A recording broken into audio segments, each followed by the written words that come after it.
Okay, so Madeline, you're a little low energy today. You've been I've been working all day. working in the heat with flowers. Yes. And we have a few flowers over here that you used to decorate a wedding. Just extras. But this podcast preview was done previously, but now we're doing our preview today. But you're a little low energy, but listening to the Labi episode, did that perk your energy up at all? I thought from what I heard, the episode was inspiring. I feel like just his life is inspiring, how he went from being a refugee and going from all that into America and doing what he does now.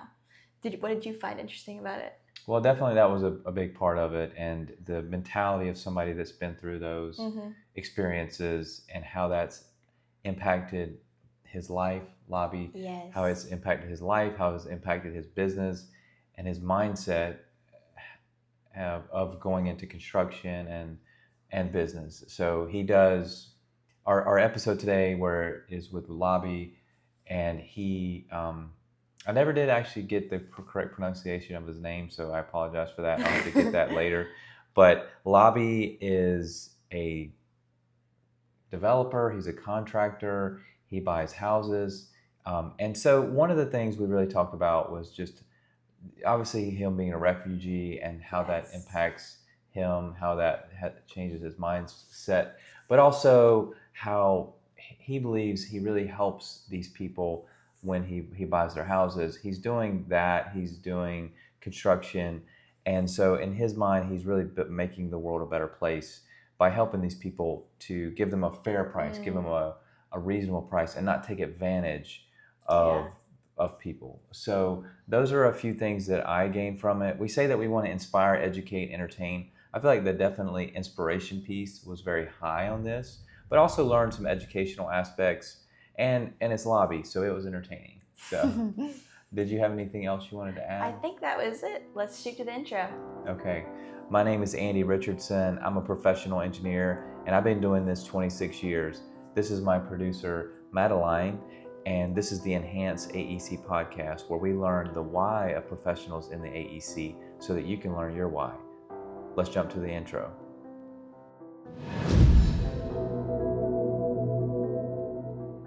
Welcome to Enhance, an AEC podcast, where we learn the why behind AEC professionals so that you can learn your why. So welcome to the podcast. Yeah. So this isn't your first podcast, it sounds like. You've done one or two before? Yeah, a few. Awesome. Well, I'm glad to have you in here. Hey, I got a curveball opener for you here. What is a non-real estate skill that surprisingly helps you in business? Wow. Well, then thank you so much for inviting me out here. We've been looking forward to do this for a while. Yeah, for sure. And just being here at Enhance podcast, it's pretty cool. Yeah. Very cool. Excited. Definitely okay, glad let's to have see. you in. Yes. Yeah. Let's see. Tell me again. Yeah, so curveball opener, and I just like to open it up fun for you. And what's a non-real estate skill that surprisingly helps you in your business? That's a pretty good one. Non-skill. I think, well, a lot of people, they tell me about, a lot of people are intrigued by when they hear my accent. Yeah. So I guess that's kind of, sometimes it's just something that, they didn't expect it.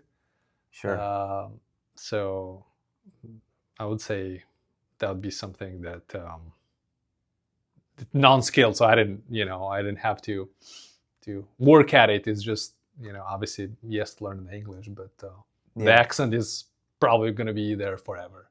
Right. I wasn't born here to learn English and everything. So the accent will be there. Yeah. Well, let's definitely jump right into that. Can you just tell us a little bit about your background, where you're from, and... Oh, yes. That's a big one. Oh. So, I was born and raised in Kosovo. So, not a lot of people know where Kosovo is. Mm-hmm. it's interesting that there's so many people, especially these days, with Ukraine, and they kind of have an idea, and they think everything is just right there near what's happening in the world today.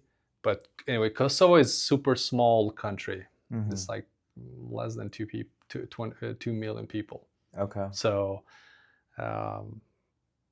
but it's Eastern Europe. It's bordered with Albania, Montenegro, Serbia, and Albania. Okay. So a lot of people, what I tell people is, like driving, it's about 6 hours to Greece. So when you mention Greece and Italy and those famous places, they can kind of get an idea where, or how close Kosovo is. So it's about 6 hours driving to Greece. Okay. East, west, or So of Greece. So Albania is on the ocean. They have the beach, and beautiful place. So we're bordered with Albania. In fact, we have the same language, same blood, but two different countries. And so they're so they're I would say, what's a coast? So they're on the coasts. So we're right behind Albania. Okay. So coast. Yeah, but so originally from Kosovo, and you're a war refugee. Like, you dealt with. Yes. You had to go through that experience. Yes. Which I think was a significant part of your story, right? That's right. Do you mind sharing some of that? Of course, not at all. Not at all. So it's been. This is 2025. So Kosovo War was. It started 1998. Kosovo War with Serbia, and ended mid 1999. So during that time, I was 12 years old, and of course we experienced the whole Kosovo really experienced the war, and what Serbia was doing to Kosovar Albanians during that time, about 2 years really. This went on for about 2 years, with war basically. It was kind of gosh, how do I put this? Milosevic was the main guy who died then after the war in Hague, in the jail, but he was a modern Hitler. That's what he did to Kosovo, because they did a lot of killings, children, women, old people, new people. They basically went to every single town, and whoever stayed at home, they were either killed or burned or massacred. And that was probably the hardest thing in this war, because they did a lot of massacres.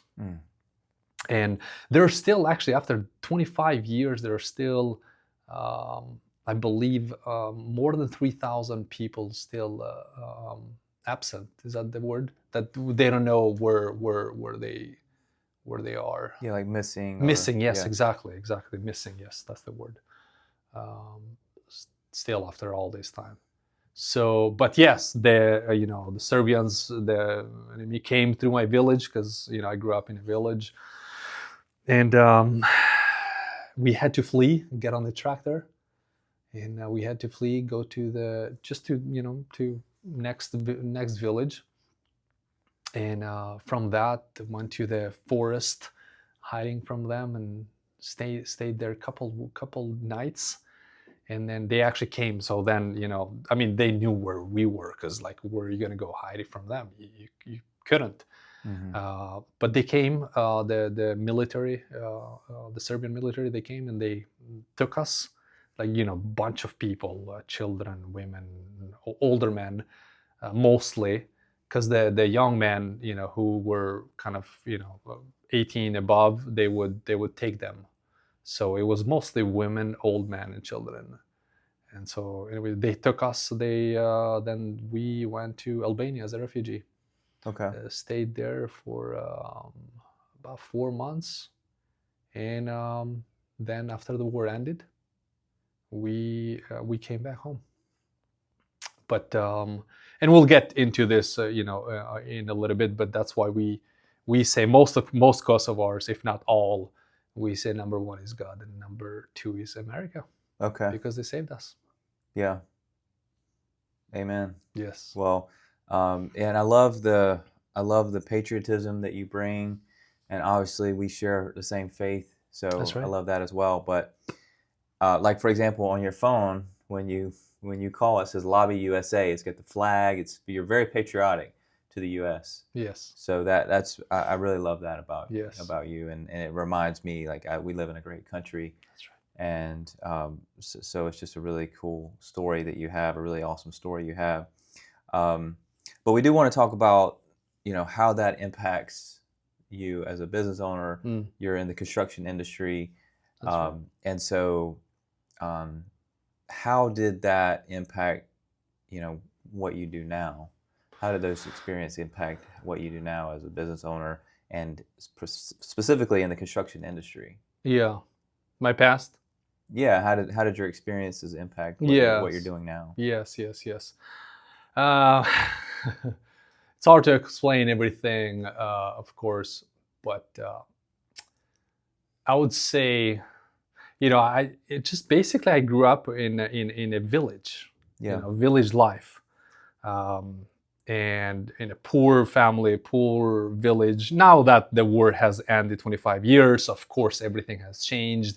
Because everything is modern, and a bunch of organization came to help Kosovo rebuild, and now it has rebuilt itself and whatnot. So it's totally different country, different lifestyle as well.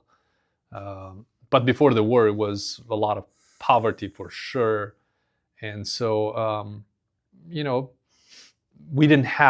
up, we didn't have a lot at all. But we had cows and fields to plant and of course eat from the fields that we plant from the harvest.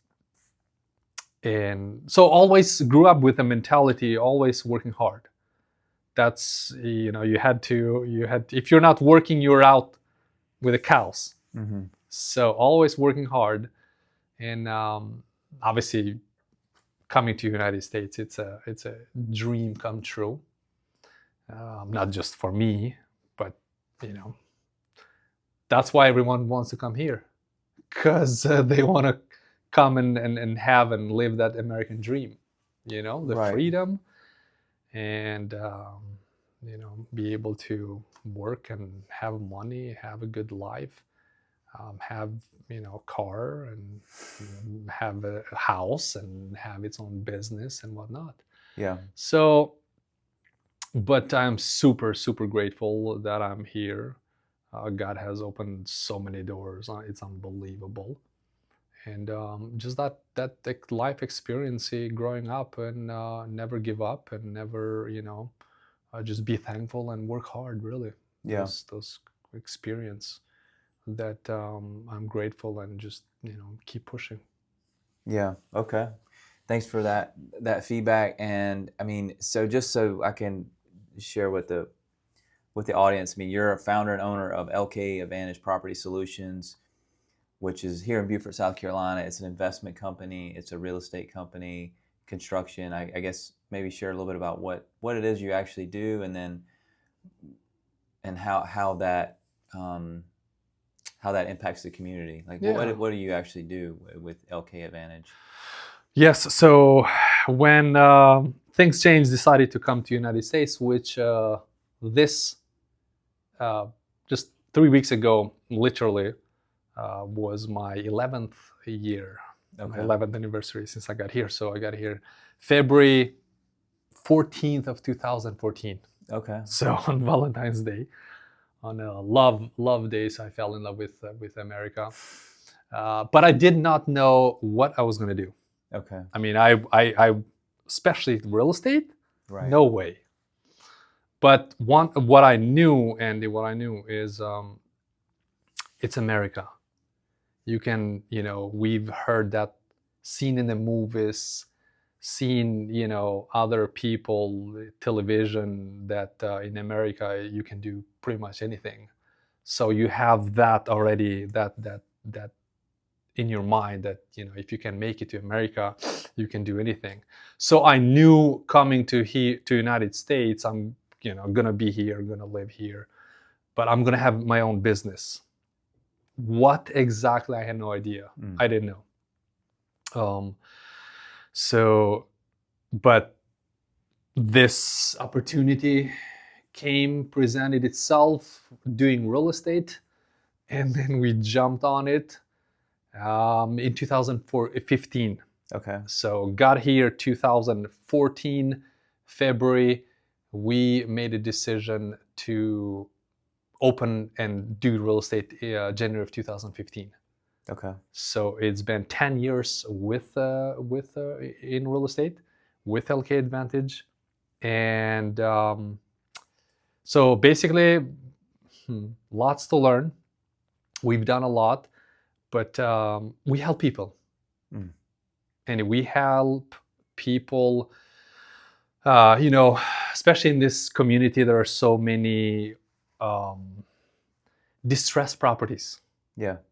A lot. In the last 3 years, I would say it's changed a lot. But since we've started, especially when we started, there are so many neighborhoods that are just so many distressed properties. So basically, we reach out to them, say, LK Advantage, us, we're local, we're here. If you're in a position or in a situation to sell your house as is, just give us a call, or let us know somehow, get in touch with us, and then we'll come and meet at your house.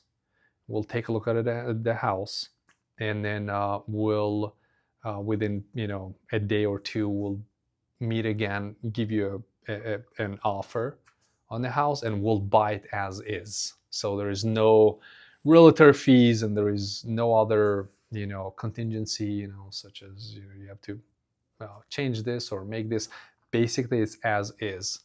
So a lot of our if I can say maybe clients, but people who we've helped, they love the simplicity. And that's what I like to do, or try to do, is to keep it simple with people who are in a situation where it's either a foreclosure, or they just want to move, or they can't, they're older and they cannot keep up with a yard or with a house because it needs so much work, and it's this, it's an old house. And then we just buy it directly from the homeowner. Yeah. Okay. And so you see that as really helping the homeowner out. Absolutely. Yeah. Absolutely. Because in fact, right now we're going through an older lady, 87 years old. Okay. She's lived in that house here in Beaufort, in a pretty good location, for over 30 years with her husband. He was in the service, and he died a couple years ago. So she's old now, and just she needs to move in with her sister. Okay. She's been in that house as much as she can, but she has some medical situation issues now where she cannot keep up with. She called me January 1st, on right after the new year, this year, January 1st. I wasn't expecting a call for real estate on January 1st. Yeah. But it was pretty awesome. Went out there, sat with her, and then made an offer, accepted, went back. We signed the paperwork this Friday. I said, so the way we love helping these people is, you want to sell, this is the price you're walking away with. because we will not ask you to put any money in your house or ask you to fix anything. It's zero, as is, literally as is. And we even, many times pay the closing costs. But so we're closing this Friday. We're closing this Friday on that house, and she's super happy just because it's simple. I said, leave everything or take anything you want and leave the rest. I mean, when you live in a house for many, many years, you accumulate so much. Right. And you don't have to, this way you don't have to show the house with a realtor or have them call you, hey, I'm bringing clients to see the house, or someone interested. No, it's zero. So she doesn't have to worry about anything from the day we sign the contract until we close it. Yeah. Okay. So I mean, it sounds like you're following what the name of the podcast is. That's it. You're enhancing the world around us, right? That's it. But on the other hand, I like that. Some people might say, quite the opposite. How do you address those concerns that maybe people think, LK Advantage is taking advantage of so not the inappropriate pun, I suppose, but how do you address those questions or concerns? Yes. Have you ever had that come up? No, not really. Okay. Not really, because I am, I am grateful to have any opportunity in this country, in this place in Beaufort. Every opportunity. So I don't take for granted any relationship, any opportunity I have with people. My whole goal was, first one is to help. How can I help this person? What is it that I can help? And so that's and the trust is super important.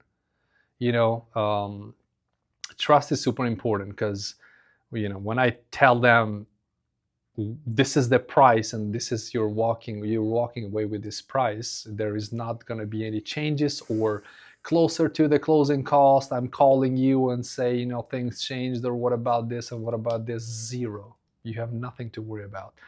So, I mean, we have testimonies and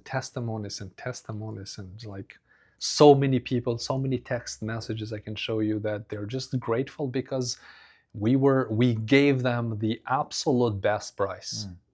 And in fact, I do have other people, other homeowners who we've done business with. They've said, I'm just shopping right now. I don't want to use a realtor. I just, I want to sell it with someone as is. But these days here in Beaufort it's pretty, there are a lot of other people who are doing this business. Okay.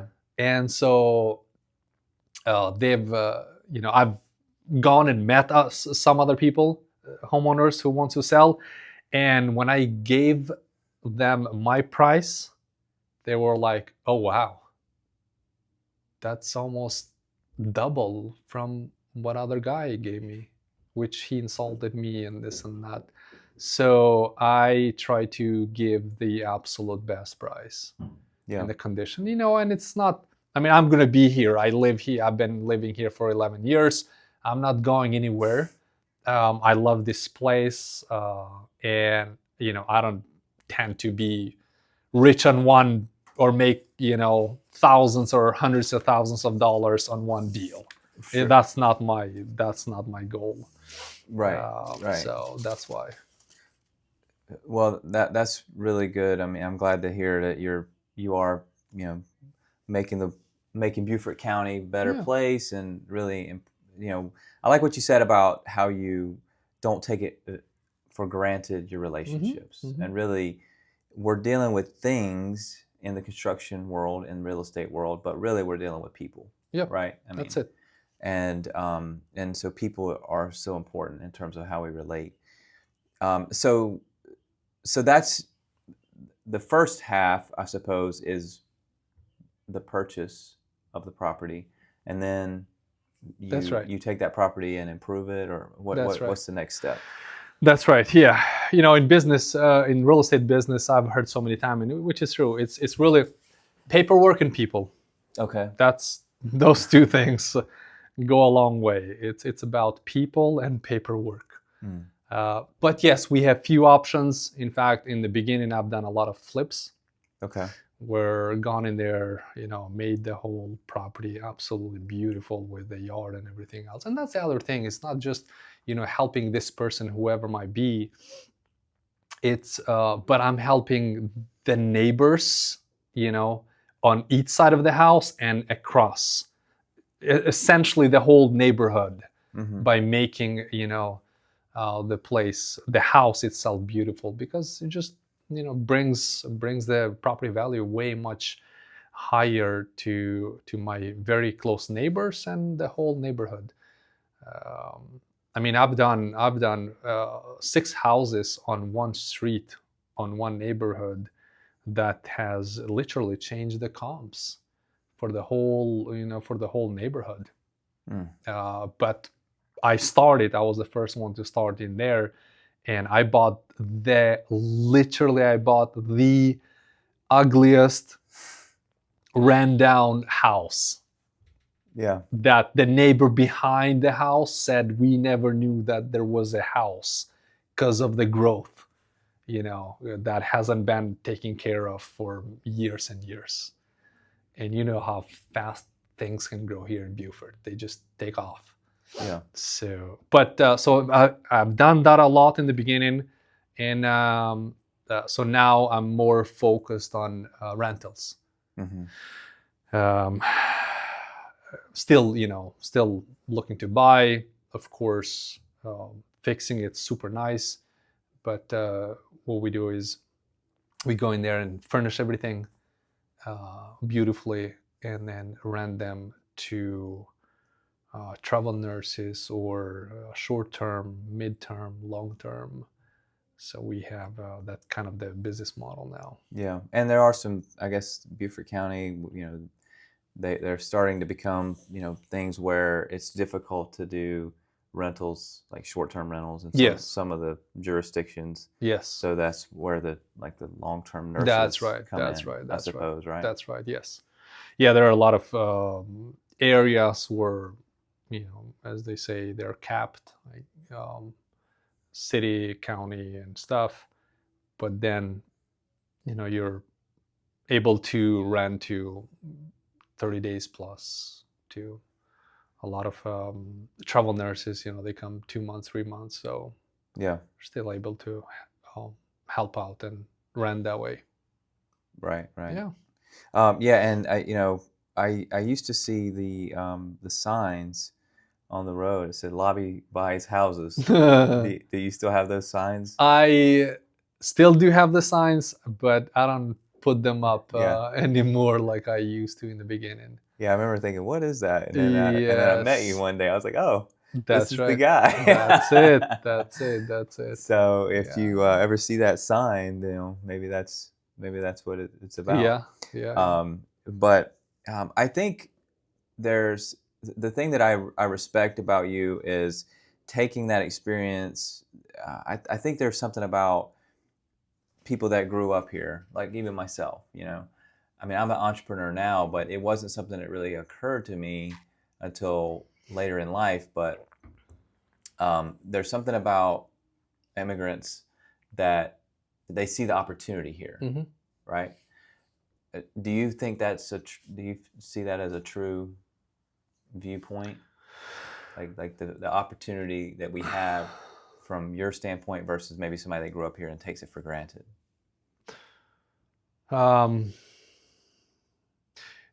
Yes, I do see that a lot. Most of immigrants do take take chances. Mm-hmm.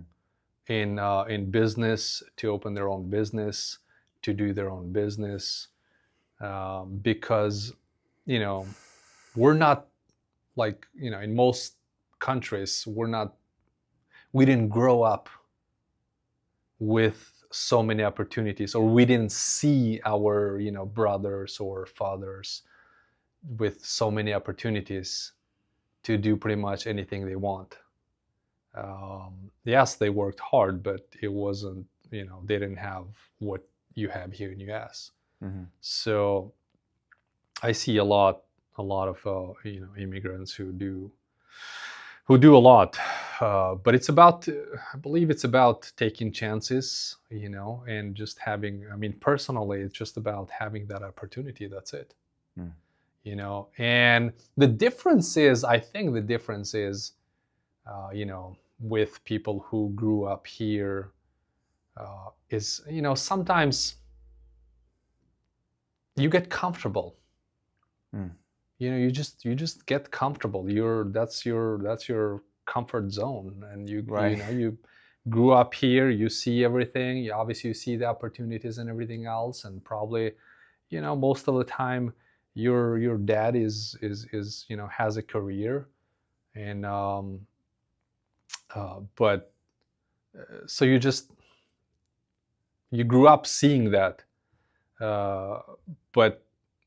And then it comes like a living norm sort of a thing. So, but for me, for example, is as soon as I got here, my eyes were like, okay, what am I going to do here? Obviously there's so much work. You can just, and plus I had so many people call me to work for them, but I'm like, no, I need to open my business. Which business am I going to do? What I'm going to do? Because I want to take advantage of the opportunity. Right. It's a one-time, it's once in a lifetime opportunity where you can't pass. Wow. And you just, obviously so much to learn. Sure. So much to learn about the business and people, and you're a brand new person in a brand new country with so many ups and downs, but yeah. So you hit a few failures in your career, I imagine. I mean, did you ever hit any speed bumps, or is it all smooth sailing? There's nothing all smooth.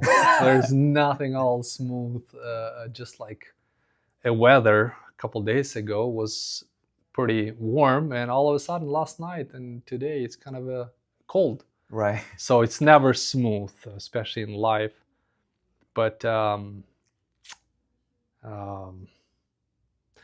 I never consider anything a failure, Andy. I don't use the word failure at all. Never. It's an opportunity to learn.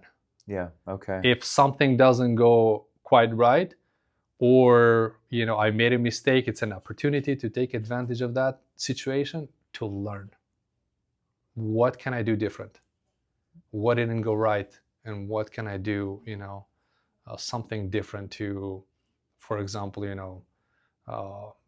get that contract that didn't go well, or just add another half bath in a renovation, because probably that would have add more to this to what the buyers require, so I can sell it faster and maybe ask a little bit more. So things like that. Right. Yeah. Take it and learn from it, and then next time. That's right. Hopefully. So, what would you tell somebody who might be considering going into real estate, going into business in the construction industry, that maybe they're an immigrant, or maybe they grew up here, but they're what advice would you give them, starting out? That's a great question. I've had people, few people that I know who has seen me in this business, saying, I'm planning on doing it, or I will do that, but once I get some more money, or I'm saving money to do this business, and that almost never happens. Right. That almost never happens. I literally came here 2014 with 2 suitcases. And I didn't have any money. but it's just that, interest and that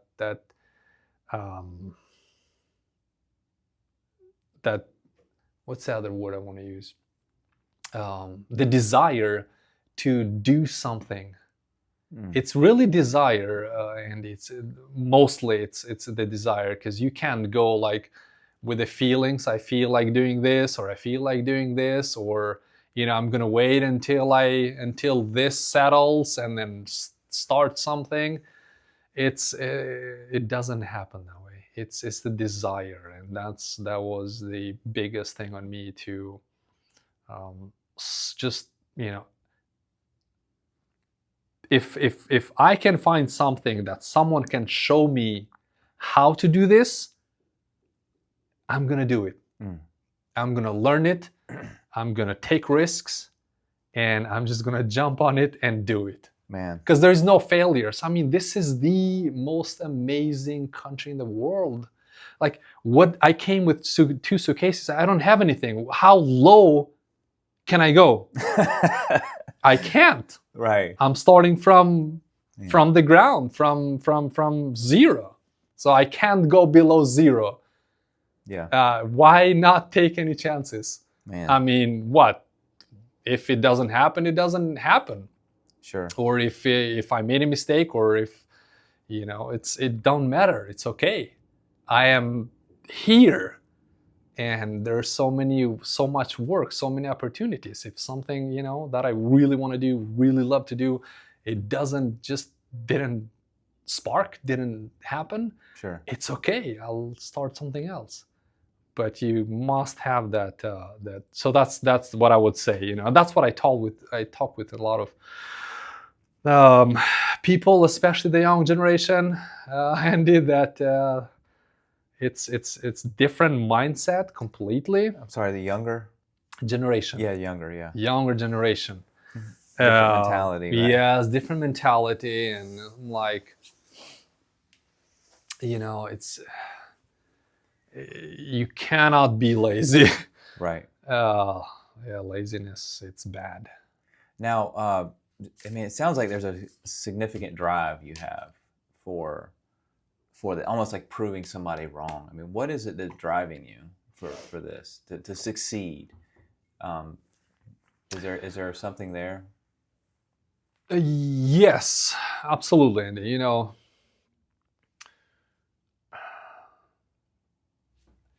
Coming from another country, you're leaving your childhood, your home you grew up, your only place you've known for many, many, many, many years. Not only that, but you're leaving your parents, you're leaving your family, which family is super important. It's number one. It's very, very, very important. And so, for what? Just to go somewhere and get a job? I mean, you can just stay home and just ask for help or get a job where you're at your hometown.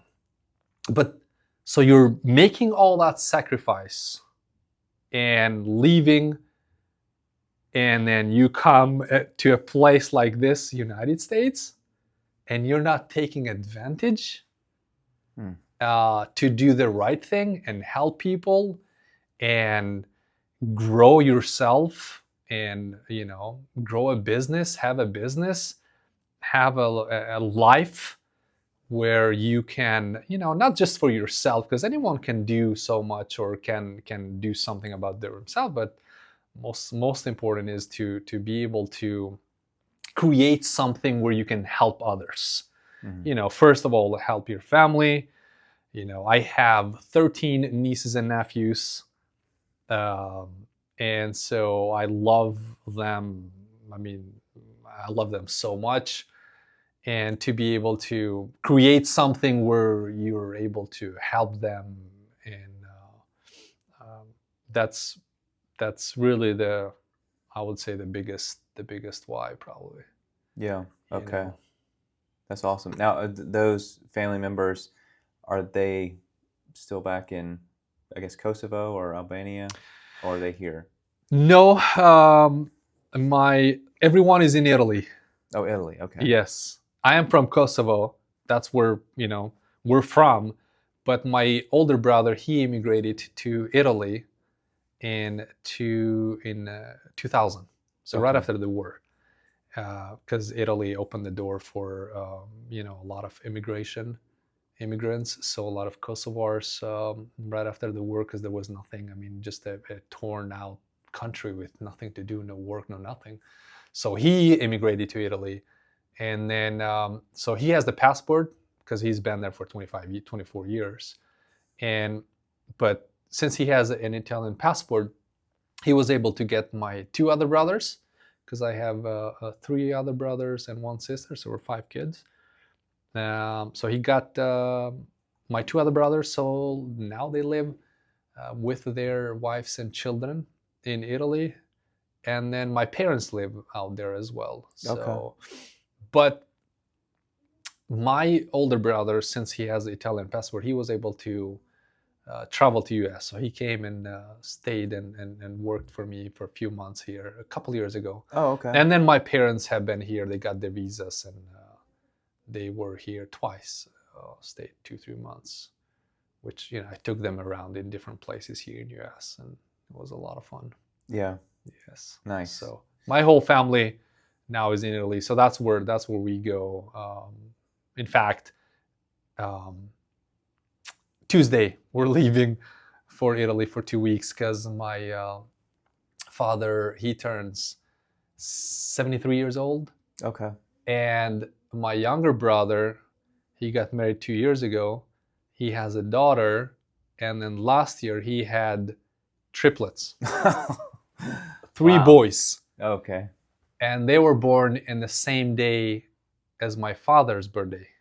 Oh, that's crazy. Which Yeah. it was a miracle. Yeah. So triplets. we're triplets, and my father have their birthday on the same day. So we're going on the 13th of March. 13th of March. Yeah, Okay, so we're gonna be out there and stuff for 2 weeks. Awesome. Well, now I definitely want to understand, like, what was it that brought you to the U.S.? Like, how did that story unfold? It was, like I mentioned earlier, that Kosovo War started in 1998 and then ended 1999 with, it was Bill Clinton, the president back then. Yeah. So in fact, at the capital city, which is Pristina, everyone who goes there, they see this huge, big poster of Bill right there in front, and then we have a statue. Hillary was, has been out there, many times and stuff. But so, because he intervened, he said, enough is enough, and so, we have respect for him, because he was the president back then, and then he made the decision. So we're super grateful. Right after the war, of course, United States, they came, the military, the Marines, and some Air Force, and so many other people came to help. Plus, the Europe was also together with the United States, but mostly it's United States number one. And so right after the war, it was kind of an open door for so many people, so many foreigners, so many organizations, and now my wife, she and her family, they came to Kosovo right after the war from California to help out with. They came out with an humanitarian organization to help out just people with the groceries and with building materials and so many other things. Okay. They were Christians, Protestant Christians. And then, so they were working with that organization for quite a while. They, were living in my hometown, and I was going high school at my hometown, and then got in contact with them with Americans. They were one of the first ones that we got to, they were one of the first Americans that I got to meet and see.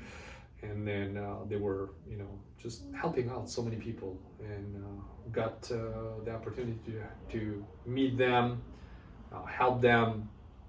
Then they started planting a church there on the place they were staying at. Then starting to learn more about Jesus, because Kosovo is about 91-92% Muslims. Okay. Yeah, it's it's 500. It goes 500 years where Turkish Empire conquered that area and brought their religion with them. So Kosovo it's not nothing like radical like Middle East and stuff. There are some people definitely that are kind of radical, but mostly it's just kind of tradition, just like most countries are kind of Catholic. Mm-hmm. So with religion is Muslim, or Muslim grew up. In fact, on my village, we have a mosque, with the Muslim priest, they have, their traditions or everything that happens during the feasts and whatnot. But so I got to know them. Then they started planting a church in the community. I was interested to know more about them, more interested to know about what they're sharing, and that was the first time I saw a Bible, heard about the Bible, heard about the Jesus, and then in fact I became a brand new born Christian. The very first time my family. It wasn't easy. That's just a whole new different story when you convert from Muslim to become a brand new Christian, into family, and how family and traditions, and you go and do something else, and then family, those inner family fights, you've been like this for many generations, why are you different now, and all that stuff. That's a whole new story, but that's how I got to meet now my wife. They stayed in Kosovo for many years. When things changed, then decided to come. She came back to United States, and then I came after some time, and she used to live here in Beaufort. So that's how I knew of Beaufort. Mm-hmm. It's not like, Beaufort is this huge place where you can just, see it on the map in the United States. Definitely not, because a lot of, immigrants, a lot of people, Kosovars, Albanians, there are thousands, in big cities like, New York and Chicago and California and so many other places, because they're big names. Right. But Beaufort, who can find Beaufort to come and live in Beaufort? Definitely not. But she used to live here in the 90s and has, great friends. And when things changed, and decided to get married, move here. I already had a visa from the embassy. I came as a tourist, and got married. I didn't work one day for anyone. I got married, started my paperwork to get my green card right away. I worked on a foreclosed, trashy house, got married, got that house ready. That's where we lived for many years in the beginning. And then I got my green card, my first green card, then my second green card. Then I applied for US passport, and I got the passport December 18th of 2018. Okay. And that was a huge day. Yeah, the U.S. citizenship. U.S. citizenship. Yeah. My passport. That's right. Yeah. Well, congratulations. Thank you. It was very emotional. It was super amazing feeling to be able to, just stand and do the oath and to this country. I'm a new citizen. And then, of course, they mailed the passport after a few weeks and stuff. But it was definitely a life-changing moment to be able to experience that very moment. So I'm super proud to be American. Yeah, awesome. Well, I'm glad for you to go overcome all those different scenarios, I guess, and situations that you've had to overcome, and it seems like you're really on a good track to success right now, and you already are a success, really. So congratulations. Yeah. And you're definitely an inspiration to me as far as running a business. I'm a business owner. That's right. You know, we work together. Yes. On some things. Of course, yes, we do. Yes. Which is how That's we the met. beauty. I That's mean, right. we actually go to the same church, but That's right. But I don't think you realized we went to the same church No. until after we worked on some projects. That's and right. you, That's right. and you were like, "Hey, I know you." That's right. But yeah, so you're definitely an inspiration to me with regard to business ownership. You know, like taking chances, and I love that. You know, I mean, like this is a chance for That's me. right. Like this podcast, this YouTube, and I mean, It's great. it's out of my comfort zone. That's Believe great. it or not. That's I mean, it. That's it. That's I, when you grow. yeah, I mean, I enjoy it, but it's definitely out of my comfort zone. I mean, starting a business is out of my comfort zone, you know, because you're dealing with money, you're dealing with people, you're dealing with buildings, and, you know, so there's a lot of different things like that that come into play. So I definitely appreciate the things that you taught us today about, you know, risk and taking risks and learning from not from, don't even call them failures, but learning from those things. But I want to go into some of your, you know, work a bit. I've noticed on Facebook recently, you've got this interesting project going on. You know, so maybe talk about that one briefly. Like what is going on with that? You got these things stacking up, and Right. raising this house. Right. Tell me about that one. I mean, it's amazing, you know, it's amazing, Andy. We're just, it's sometimes it's hard to describe, you know, when you know, in the past, you know, you watch something, you see something, right? And, you know, like moving houses, like lifting houses. Yeah. How do they do it? And, you know, I don't want to know the cost, but like, how do they do it? You know, because that sounds and looks pretty impressive, pretty amazing that people do here. And this is US. It's like, so this particular house you're asking, you know, it's very, very nice property, and we bought this a few years ago, so it's been sitting there because we've been going through some options, how to do it, what to do, and then of course because it's closer to the marsh, and it's low, and so below flood zone. In order to meet that criteria, we need to raise it, and that was kind of the last call for us. We didn't quite have to. We could have kept it as is, but there were a lot of disadvantages if we were to do that and then spend, you know, the money and invest as is. So it was a spend the money, do it right, and so we had to raise it.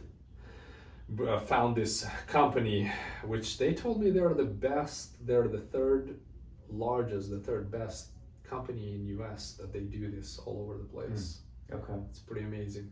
So, but it was very, and you know, I was curious. I wanted to be part of the, you know, the process, how they do it. So they came literally Monday. They brought their equipment. Started Tuesday, Wednesday, Thursday by 10 o'clock they were out.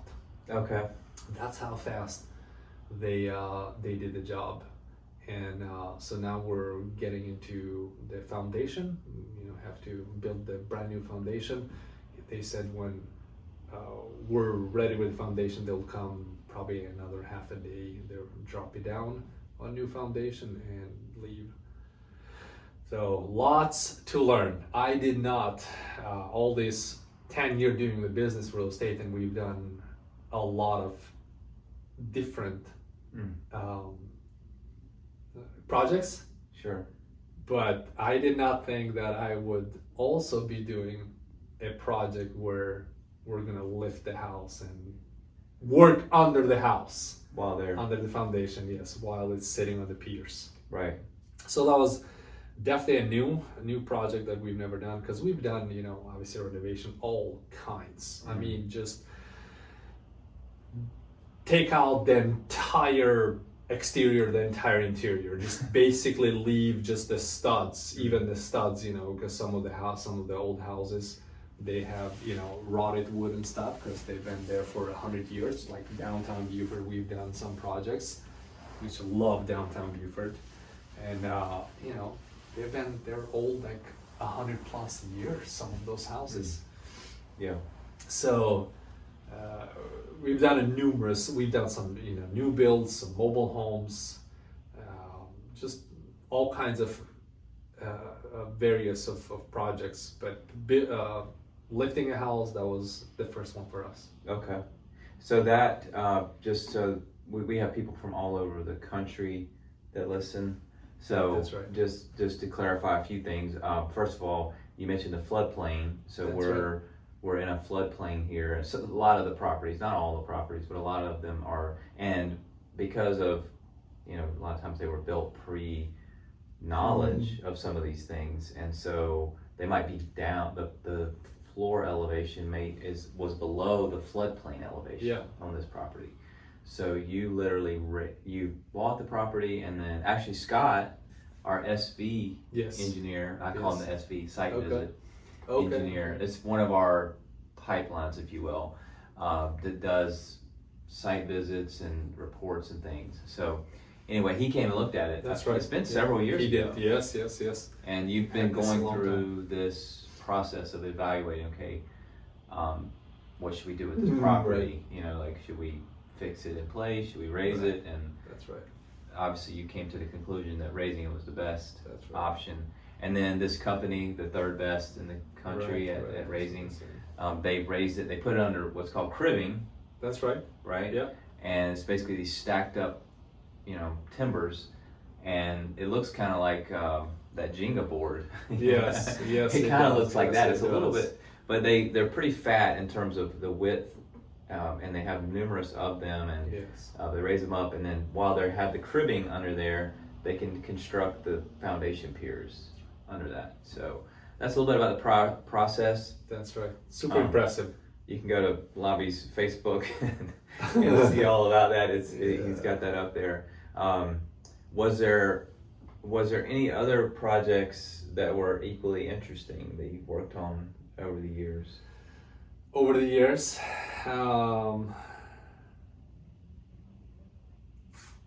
gosh, the ones that we did here on Duke Street, downtown, those were to extend.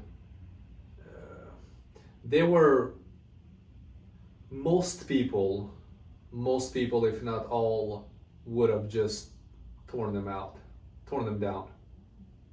You know, I mean, truly in the worst condition, with everything, you know, with the foundation. I mean, literally, you see some of the old foundation that they had electric pole foundation, you know, where they cut some of the electric pole. You know what I'm saying? Power pole. And power pole, yes. And so that's what you see on some of the foundation. Oh, wow. On some of these old houses. So the cost is, you know, to rebuild an old house, the cost is super expensive. So most financially, most people would just, you know, not touch those projects, or they just take it down and do a new build, because it goes way much faster, and less money for a new build. But we love, being able to just take down this 100+ year old house and just make it beautiful again. And especially the outside, you have, most of the time you have to leave it like it is. Meaning all brand new, but the look is kind of the same. Yeah. So those do give you some growth opportunities and challenges. Right. Those kind of projects. Well, and those are historic. I mean, downtown Beaufort is a historic area. So you're dealing with most houses. history. That's right. And also preserving that history. That's right. We just had a historic preservation architect that came in and spoke to us recently on the podcast. So, but you're dealing with the historic board as well, right? Yes. I forgot what they call it in downtown Beaufort, but there's a historic preservation board. That's right? right. That you have to deal with. Yeah. But they won't let you It's just a process. tear it down, right? No, most of the time, no. So. Yeah. So yeah, I mean, as we look ahead, we're probably seeing like 2025, the economy, the impact. How are the impacts of the economy in 2025 affecting the real estate market in your business? Are you seeing that impacting it?